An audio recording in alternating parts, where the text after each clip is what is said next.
I promise this is not a cop out. Okay, I've been actually practicing that word. This is ridiculous. But day 8, 9, 10, 11, sometimes 12, kind of just all blend in together because you're growing through a growth spurt. Okay. So before I tell you the tips and tricks, you have to understand what a growth spurt is. Yes, it is exactly what it sounds, but what's the scientific reasons for it? Okay, so last week when your baby was nursing, the first day you had 5 mLs per feed. That's like a teaspoon, guys. This is a small teaspoon. I actually have it here, a teaspoon, okay? Now your baby is demanding about half to an ounce per hour, okay? So that's per hour. So per feed is about an ounce and a half, maybe 2, okay? Do you know how many teaspoons this is? That's a lot of teaspoons, okay?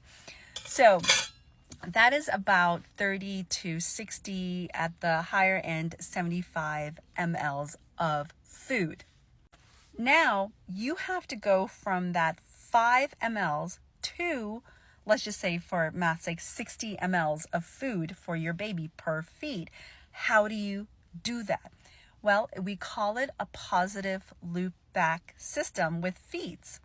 And this positive loop back system is initiated with nursing. So that's why your baby is totally attached to you and acts like they've never seen food before, because they are telling your system, the more attached they are to you, the brain is getting the signal, hey, make more food, we got to make more food.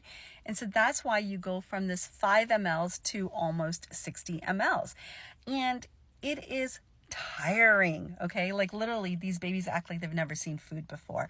You will have fed them, and then out of just angst, you would be like, oh, let's just give them a bottle because I don't know if I'm making enough milk, and you'll get a bottle and you'll feel guilty that you give a bottle. Then you'll say, oh, maybe we need formula, all of that. Ooh, right? Yes. Okay. It's a lot because something is attached to you and it's not giving you the response it needs that, hey, I've eaten, I'm full, I can wait. It's telling you, I've eaten, you're not enough, because an hour and a half later, I've got to eat again. And again, it's a signal about you are not enough. And it's really, really wrecking. Growth spurts last about 72 hours. So that's why I'm saying it's like kind of a 3 days, and it can go on the farther end to 96 hours. So that's 3 days.